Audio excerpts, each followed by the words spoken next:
out of that ministry to go down to the beach to help restart a youth ministry from scratch. Literally, I was the 4th youth pastor I had in 5 years, and when we got there was 4 students in high school, 8 students in middle school. Most of the congregation was over the age of 50. And they said, all right, start. And there were no young families. There were no young adults. There were no college students. My oldest student, and there were only 4 in high school, my oldest student was a junior in high school. And so I went from an abundance of people to now it's just a handful. And God said, okay, start again. And the things I'm going to talk about today in this seminar are exactly what helped us build a ministry from scratch that says, you know what, it's about developing a team. And now our ministry is not the largest by any means. We're not amazingly abundant, but we have a great team of about 30 volunteers now, reaching over 100 students every week. And it's been 10 years. I got to tell you, it's been a 10-year journey that I'm still invested in fully. And it doesn't happen overnight. But I really believe that as you think about where God is leading your ministry, to keep the picture on the long range, that you will find excitement and fulfillment as you develop ministry as a team and not just as the solo person doing all the work yourself. And so I want to really hammer that idea, but what we do together, I think we can accomplish so much more. But we have to first understand the big picture of why we're doing what we're doing. And that really, I think, is really what a team needs to know. When you think about developing your team, you got to start with, why do you exist? Why does your ministry gather?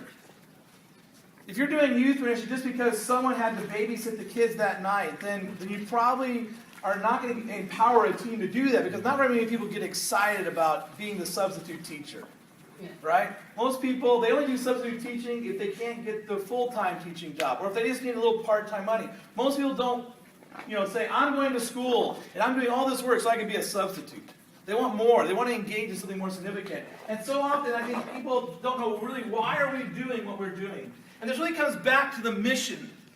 And so if you're the point leader of your ministry, you need to spend some time defining and communicating clearly what is the purpose, what is the mission of your ministry. Now, there's a lot of discussion, is it mission and vision, or vision and mission? I say it's kind of one and the same, but think of it this way. Mission is why you exist. That never changes. You are doing youth ministry for this purpose, and it'll always be that purpose. Vision is where that ministry needs to go next. So to accomplish that purpose, what's the next stage? I have a mentor named David Shears, and he was a youth pastor in a lot of places. He ended up at Willow Creek for a number of years in Chicago. And I remember one time he was talking to us. We were on this boat trip, and he gathered a group of guys who were investing, and he told us on this boat trip, and all the things we were going to have to do to launch the boat. And all of us we just wanted to go play in water. We didn't want to do work, And so the captain, the guy who owned the boat, kind of came alongside. He said, guys, let me tell you something about this place you're going. This place you're going has great beaches, and it's going to be amazing. The water's clear. And he started building a picture in our mind of what we're going to be able to experience once the hard work was done. And we were all in at that point. We're like, let's do it. Let's work this out. Let's get there. Well, that's kind of what vision does to the mission. The mission is, hey, we're on a boat. We want to, we're going to go sailing. But the vision says, this is where we need to go next. And so you really need to spend some time helping your ministry understand why this team is so important. Let me give you an example from my current second half. Because your faith is growing more and more, and the love every one of you has for each other is increasing. Those are the two things I want to see happen in my students' lives. I want to see, and this is really where I think leaders are so sometimes desperate to have people be with them, that we place people in positions that they really aren't suited for. See, the goal is to have the right people in the right places. So you heard that saying, have the right people on the bus. Well, to me, if I have the right person even in the wrong place, it's a miss. Because if I have someone that's really gifted, for example, in teaching, but I am saying, hey, I just want you to stand at the door and say hi to students as they walk in, and then I'll do all the teaching. But I might be missing because they have so much to give, and I have placed them in the wrong place. And so that person is going to be frustrated. Or if I've taken someone and said, hey, I really need you to teach to our 7th grade guys, I'm going to give you the curriculum, but I need you to teach this on a regular basis. And I gave it to someone who was petrified of speaking in front of other people. If I took them and I said, I just need someone to be there, well, their person's going to be, really kind of ineffective, because that's not what God's created them to be. And so leaders need to know why they place people in the right places. And we do this because we have a failure on our part.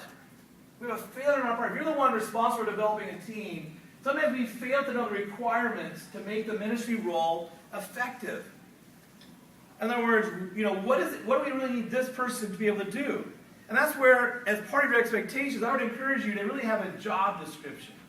To really think through, here's what this role is responsible for. Here's what this role's expectations are. Here's what this role's qualities they need to have to really kind of be effective. So if we don't know what the role requires, we are not ready. Let's look at Esther together, right? So if you have your Bibles, we'll look at Esther. We're going to look at Esther chapter 4. She is our example of what we're talking about here. Some of you know the story of Esther really well. Some of you saw the movie One Night with the King. It's one of my favorite books of the Bible.